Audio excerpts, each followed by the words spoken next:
if you are in any debt, that includes the student loans, the help, because some of us have that, okay? I have to say it because it's the case with many people. I'm not ashamed to say it. And any other debt, even those small debts that come up, sometimes you don't even consider them debts, but they are. Hi YouTube fam, it's been a while. I don't remember the last time I talked to you guys, and now it's in the March of 2026. So is it safe to say Happy New Year, guys? I've really missed you. To say the least, I've missed you. And I know I am to blame because I'm the one who has not posted any content for you guys, but I hope and I pray that we are changing that this year. Okay, now 2026 is here and 2025 is gone. So how has 2026 started for me, and how was 2025? If I could use one word to describe 2025, I would say lessons. Why lessons? Because there are so many good and tough lessons I had to learn in 2025. But what is life without lessons? I don't think we'd really call it interesting life, because if you're not learning, then it means you're not growing. Sometimes you learn from your mistakes, sometimes you learn from the good experiences that you get to have and the things that you get to do right, and so you're able to know how to even do them better. Okay, so the year 2026 started, all right, in January. Right now we are in March, and yeah, how was January? Was quite slow for me. That was like the month I took time to reflect on how 2025 was. I sat down with my notebook, I checked the goals I had for the year 2025, the vision board and what have you. By the way, so far I've not made a vision board for the year 2026. I really don't know why. It's something that I've thought about a few times, and I don't know, I just don't know why I have not made one so far, but I do have the goals. It's just that I have not put them in form of pictures. Well, we will figure out why that is happening. Okay, now January was slow for me. It's the month I took time off to reflect on how the year 2025 was, and for the first time I noticed that I do set goals. Okay, every year you start the year with these big goals, what you envision to do, but then a lot of times you do not properly strategize on how you're going to execute the goals. Okay, so now for me, my biggest lesson was that in as much as I did set the goals and I tried to put in the effort to achieve most of them, because obviously we were not able to achieve all the goals, we were not strategic enough to divide those goals into smaller goals and tackle them in small bits that are more palatable than having the big goal and planning on doing it during this time. So what did I come up with for this year? I came up with a strategy on how to break down the goals into smaller goals in quarters.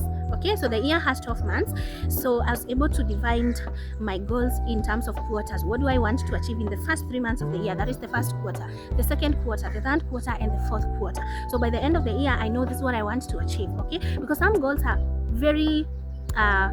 very easy to achieve in a small amount of time, while others might take longer, and this is because you need to put in the work slowly by slowly until you're able to achieve it. Okay, so now what else did I do? I also sat down and wrote my goals for this year, in as much as I had goals last year and I had them categorized in terms of individual goals. That is how I want to do my personal development, and I am a mother, so what are my goals when it comes to motherhood? What are my goals when it comes to marriage? I am a wife. What are my goals when it comes to my career?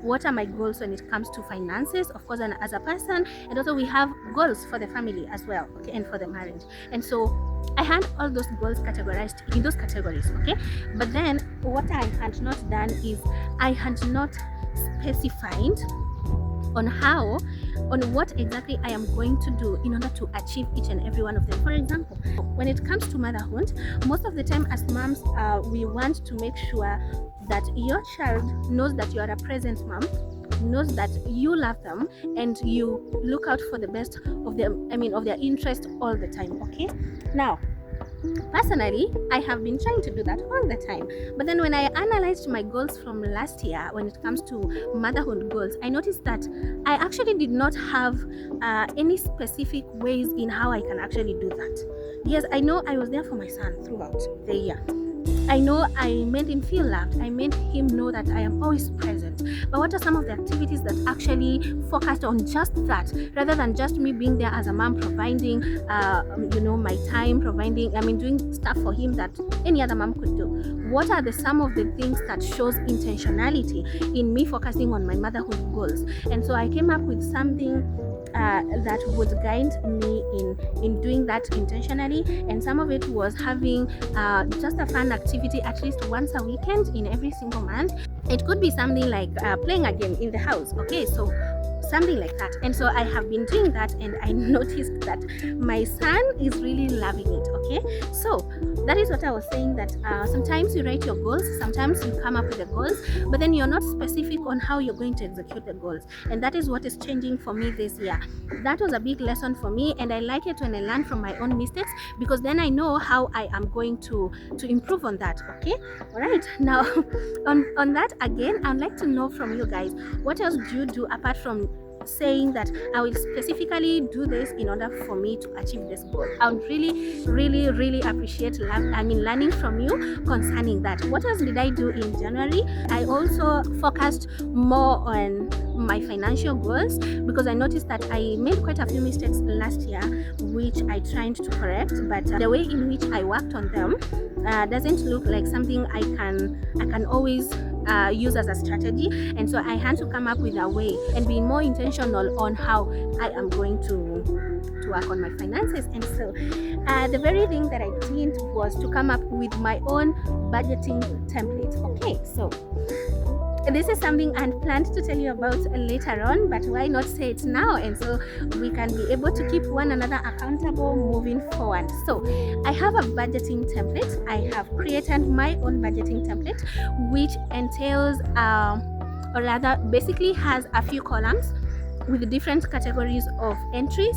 So now in the first entry, I have the budget, which is whatever I intend to spend on this and that for every single month of the year, okay? In the second entry, I have the amount that is budgeted for. In the third entry, I have the amount that is actually spent on that item, and the balance or the difference in the fourth entry.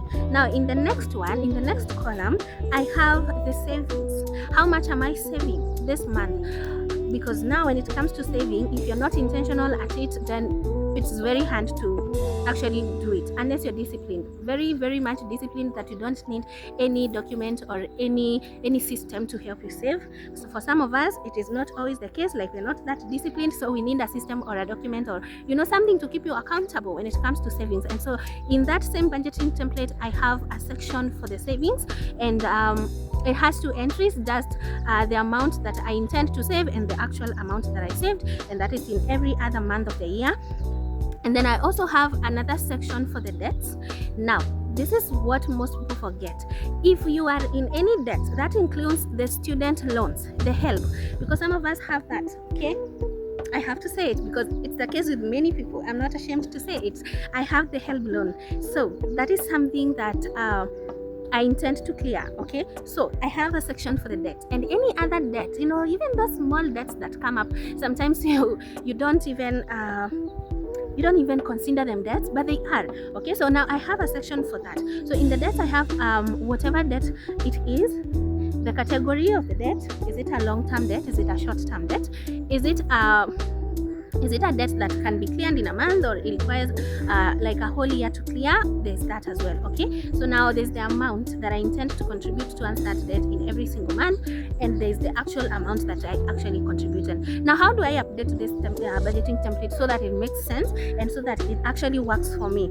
So I can either update it weekly or I can update it monthly. Now the easier way is to do it weekly, because sometimes, especially for the expenditure, you cannot remember everything that you spent on the first week of the month when you are updating the budgeting template in the fourth week of the month. So which one would be easier? Using the weekly update as your strategy. So you make sure that every single week you put in the entries of whatever you spent on, whatever you saved, whatever you paid towards the debt, and that way it is easier to remember everything. Now let's see how that goes, okay? Let's see how that goes. And by the way, if you would want to have my budgeting template, I can give it to you. All right, I can give it to you, and I'm actually going to do this. If you are interested in having such a budgeting template, it's so good. It has, and by the way, I didn't mention that at the last page of the budgeting template there's statistics, the one that now you get to see how much savings you made throughout the year. There's a whole bar graph showing you all of that. How much did you save in January, how much did you save in February, against one another the entire year, and you're able to see the totals of your expenditure, the totals of the budgeted amount, the totals of your income. By the way, there's also an income column in the same budgeting template, so you're able to know how much you earned throughout the year and how much you spent, how much you saved, how much you paid towards debt, and all of that. So if you'd like to get that budgeting template, please holler me. I will leave my email in the comment section. Just send me an email. Also, I'm working on having it on our website, whereby you can directly download it there. So I'll get to update you on that when I put it up. Okay? Yeah, I was actually not supposed to talk about this, but then it came up in the conversation, and so we move. Anyway, so now comes February, the month of love, the Valentine's month. How was it for me? Say, I just started feeling the warmth of the year, just starting to advance and all of that. By the time I knew it, February had gone by.